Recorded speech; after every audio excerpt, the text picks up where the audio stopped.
Okay, it is 3:22 in the morning. Can't sleep. So I thought about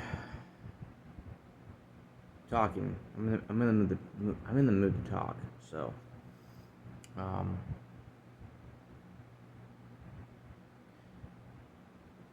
I think that one important detail people can relate to my family about is that we're the type of family who was pushed to the point where most people would have given up. And I say that because the struggles we've been through have been ones that we haven't heard anybody else go through. Job losses have happened because people have spread lies about my father. And they were fireable offenses only because of the extreme verity or the severity of the allegations. Nothing was ever proven. Can't prove it. It's all hearsay. So,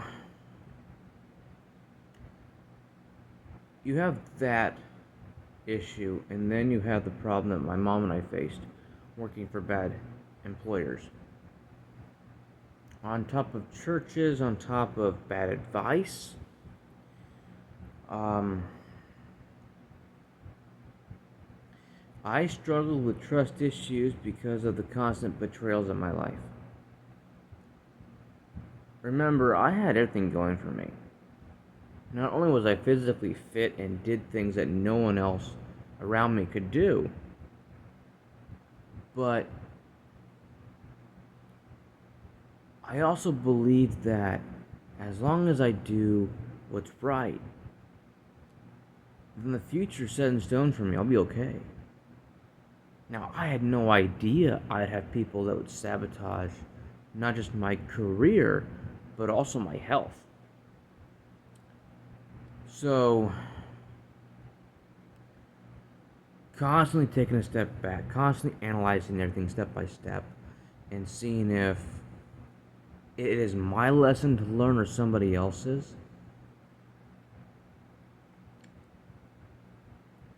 I was really working on trying to process everything and see if there was something I was missing. Because that's what I do. And even as a pastor, I struggled with meeting people who thought like I did and felt like I did. And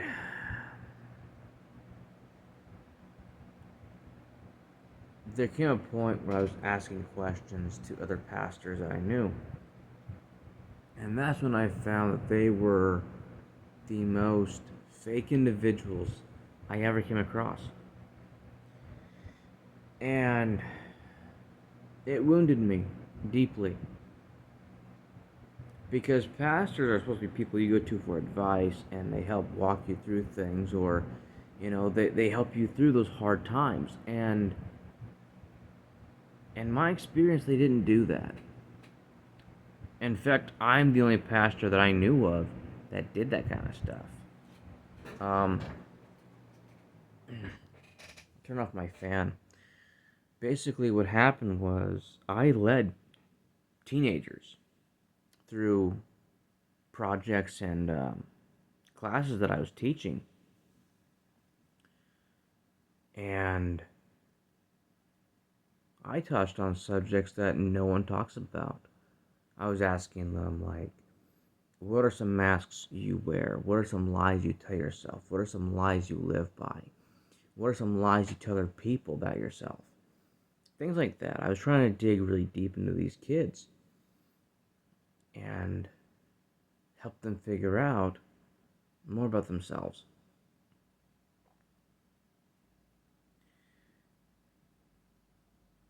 That was before I was a pastor. Um, the criticism I got from other pastors, it wasn't constructive. It wasn't a I'm telling you this to better yourself kind of thing. It was them giving me their opinions when they don't even know me. They don't know my story. they cared more about who I was connected to, and because I didn't have any connections, they didn't know me, and they didn't feel like it was important to know me. So the pastors I was talking to and knew did not help my trust issues, they strengthened them. And it was really bad, almost the point of paranoia. I didn't trust anyone, I didn't believe anyone. And I thought about it. I was on the phone with my grandfather once about it, and he asked me, he goes, I don't understand why you have to seek help from other people, total strangers, and not your family. Why can't I help you? So I explained to him the situation. I told him about the betrayals I went through and what they've done to my heart. And he says very sadly, yeah, I can't help with that. I told him, family's not the issue here.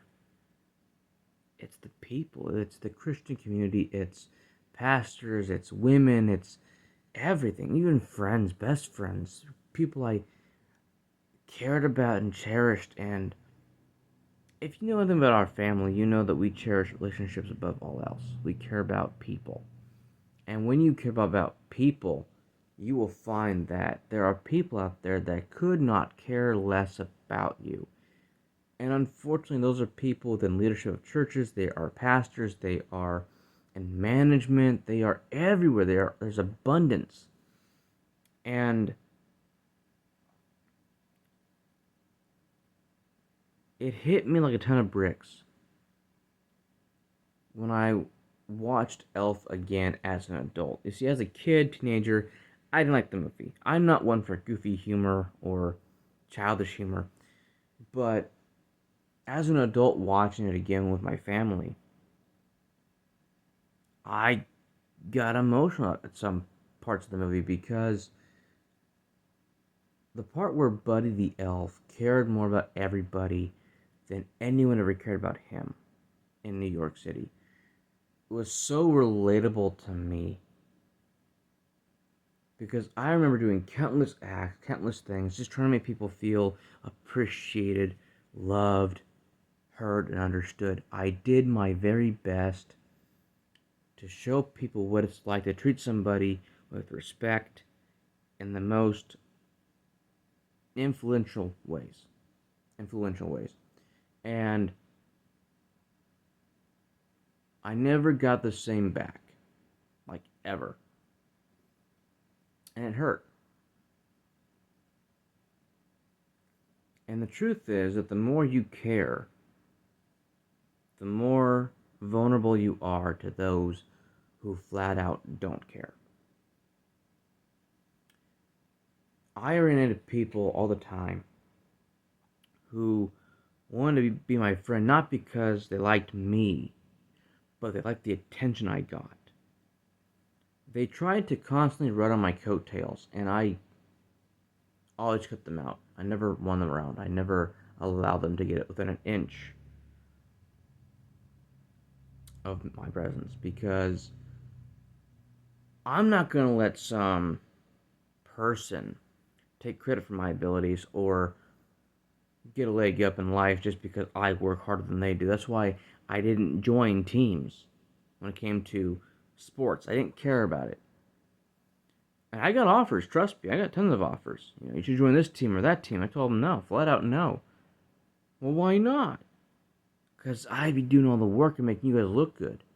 I don't trust you. You give me no reason to trust you. I've seen your sportsmanship. I've seen your teamwork. It's shoddy. It's horrible. So, no. I didn't need a team to be as good as I am. Or good as I was. Even though I was looking for it. I was always looking for it. Never found it. When I thought I found it, on the outside, the Outcasts was a group I founded. I thought the Outcasts had a fighting chance against the world, and only I saw that vision. Only I cared enough about it. I tried to make it a reality, but in short, everybody else's priorities were different. My feelings, who I was, me, was not a priority. It's not a put down or anything, it's just how things played out. And so, a lot of people struggle with things like I did. For the first time in my life, I was hit with anxiety due to a woman gaslighting me online. I was hooked on ginger ale for about a month because of the constant stress she had me going through, and it wasn't my fault. It wasn't. It was a woman who was broken, who got tired of being told she was broken, or tired of having her faults be pointed out, that she tried to cast the blame onto me, either not being patient enough or whatever, and that wasn't even it. And she always did the extreme things at the end. I mean, I knew her for 4 years. We talked about having her relocate over here. I liked this one. But she could only keep that facade up for so long. For 2 years, everything was perfect until the other 2 years were not. And that really broke my trust issues. It skyrocketed a lot of things. It caused a lot of harm in my life. And it wasn't even real. It was online, right? Well, no, the feelings were real. So,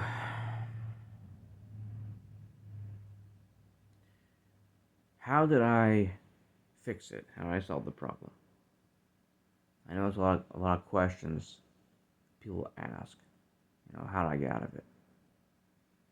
Did I see therapy? No. I went to Christian counseling that I thought I was going to get, and I didn't get that, obviously. So I didn't believe in counseling. My parents couldn't help me with it because it was an eternal thing. So I know that Christians will be saying, oh, he talked to God. God's what got him through it. And you'd be partly right. But what it came down to was I had to sit myself down and search within myself what to keep and what not to keep. So essentially, it was looking for the feelings that were self-destructive and choosing not to let them affect me anymore. I sat down and I decided to play my own therapist. I've done it for years. I've helped other people the same way. So I thought, okay, objectively, let's look at this. And so I did. And I basically was taking every piece that wasn't of God or wasn't of me, and I threw it away.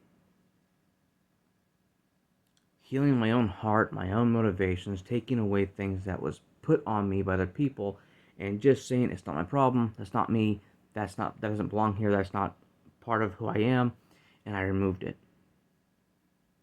And after I did that, I felt the weight and the burden just go away. The problem is the anger, the rage, it didn't go away. The pain, the sorrow, that didn't leave. What did leave was the amount of stress and burden that I was carrying that wasn't my own. It was all because I was caring about what other people thought or said about me. And I thought that I should care because they mattered to me. So I decided to address the issue of why do I care of what people that wronged me think about me, or said about me, or made me feel. So I removed it. It wasn't me, it wasn't what I needed. It didn't benefit me, so there's no point. I did that. Me. I did that. And I spent a lot of time with God over it too.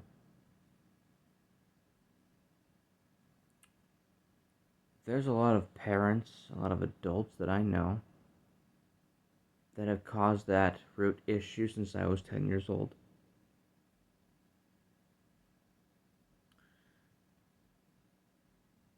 They can't fix it. Even if they were to apologize, I wouldn't believe them. Because I have gauged their character to be that of an untrustworthy person who cannot be genuine to save their lives. And so, with that,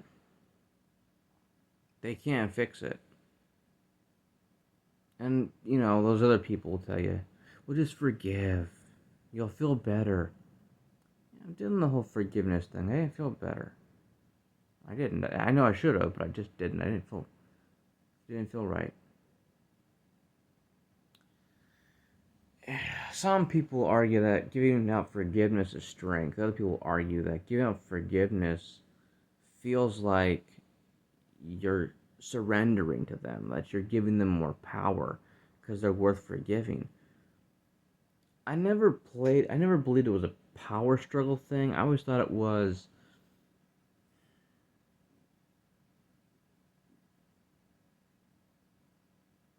can I actually physically forgive that person? Or is what I believe to be unforgivable? People will tell you harming a child is unexcusable, and they're right. Because as adults, you're supposed to have enough foresight not to damage young souls. They don't care though. Churches are notorious for this, along with households. Schools too. Every child goes through trauma, goes through things that they believe are traumatic. But how they deal with the trauma is different. Because what some people say was traumatic, others will say, no, that wasn't traumatic. What do you mean it wasn't traumatic? Well, it didn't affect me.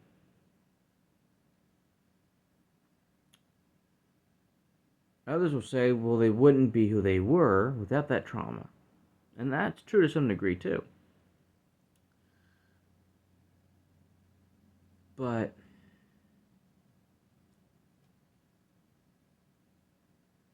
when it comes to forgiveness, I struggle with it.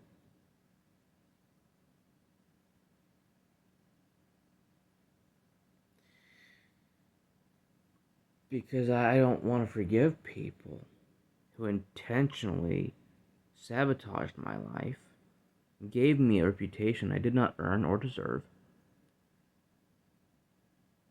to try and ruin something that they don't understand. And you can relate that to Jesus Christ all you want. You can say, well, he went through the same thing with the Pharisees and this and that. And yeah, he did. He did. You're right. Difference is, Jesus was perfect. He didn't hold grudges. And he knew everybody by their heart. So he knew who was spiritually dead and who was alive. I don't know such things.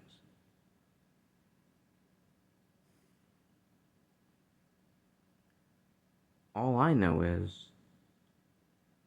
the damage that they've caused in my life and the things they've made more difficult than they needed to be.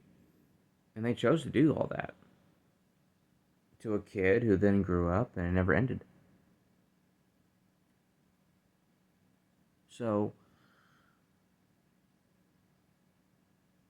it's not that I can't be the bigger person. It's just that I don't know if I legitimately could forgive those people. And that's the journey I gotta work on. That's just how I feel. Will that change? It could in time, absolutely change.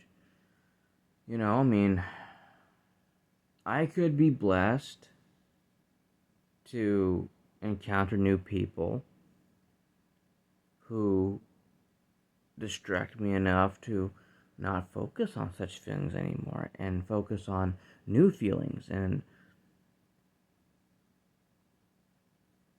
give me the peace of mind where I actually could forgive. But as of right now, No, no, I don't think I could. And it's not that I don't want to. It's just that the pain, the scars, the stuff I went through because of them. It's almost like you're infected by poison and you can't get the poison out. You want to, but you're not able to. I think that's why it's so important to have God in my life to help remove things that are not of Him and bring me healing. So it's something I struggle with and talk to Him often about. But for those of you out there that struggle with the same stuff, this anxiety thing or whatever, you're looking for people to fix your problems when it starts with you. Some things I get you can't control and can't help because it's, something you're born with or whatever. But it's also going to be a reflection of your choices. Some things you can control and allow to affect you or not. I proved it. It's a matter of willpower. It's a matter of having what it takes to mend yourself when no one else wants to or cares to or can.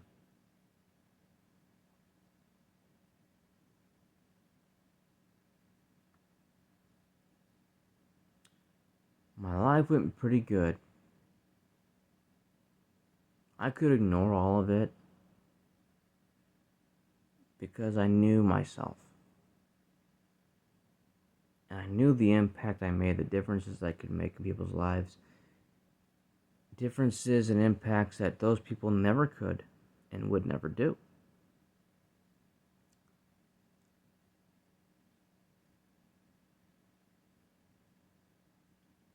But when you decide to be honest with yourself and try to fix those feelings and those emotions and those memories, and you come face to face with it, the real battle begins. It's easy to get distracted, it's easy not to care.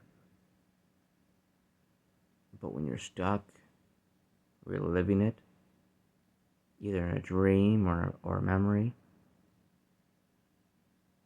how much you can do about that? Except face it. I've done it. It's something I continue to do because it hasn't left yet.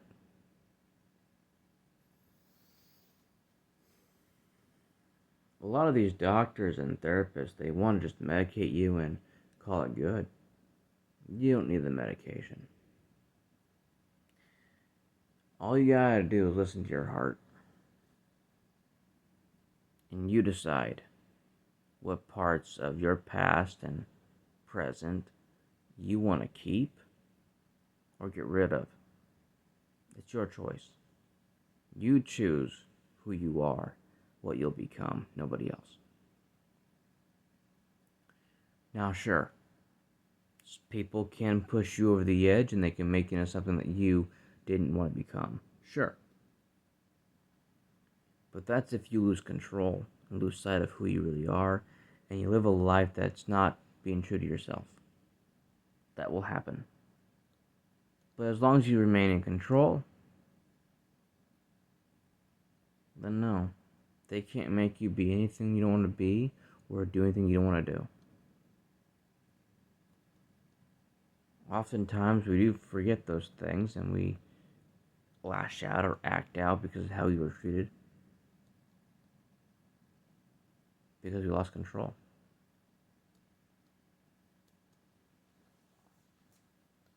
And that's something I was thinking about today. I couldn't sleep.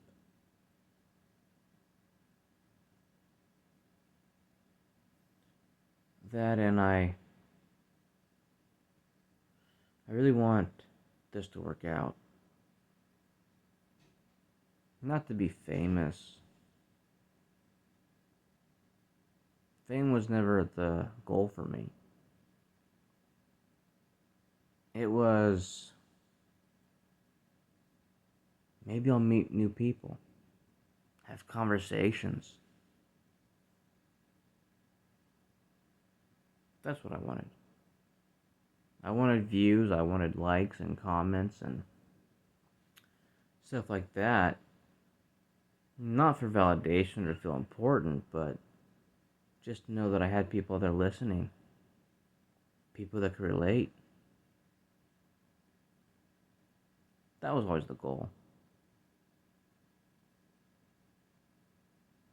Would it be cool to get money from it? Yeah, absolutely, yeah. Oh, I would love to go and speak in public. I love to go to different locations and do public speaking. You bet. But that may be down the road. For now, I'm okay with doing this and doing the podcast and talking to you guys one on one whenever I feel like making a video.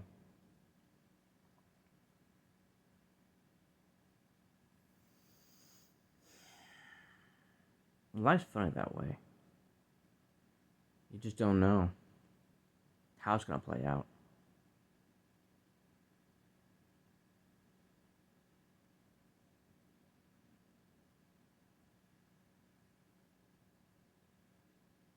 So we'll see what happens. You know, it would be really cool to be at a booth at VidCon, meeting fans, signing autographs, whatever. Sure. I mean, who wouldn't want that? But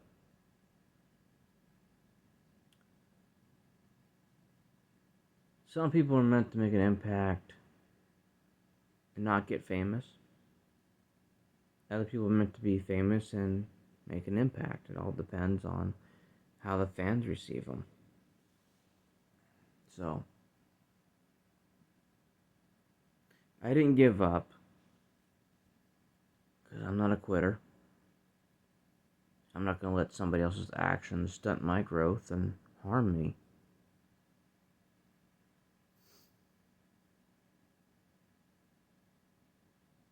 I proved them wrong. Whether or not they want to admit it, I did. By living my life to the best of my ability, with no regrets and to the fullest extent, and doing things that I knew were right,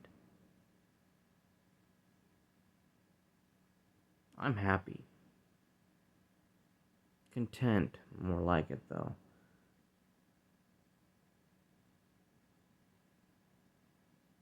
What would make me happy is if the girl I'm thinking of came back into my life.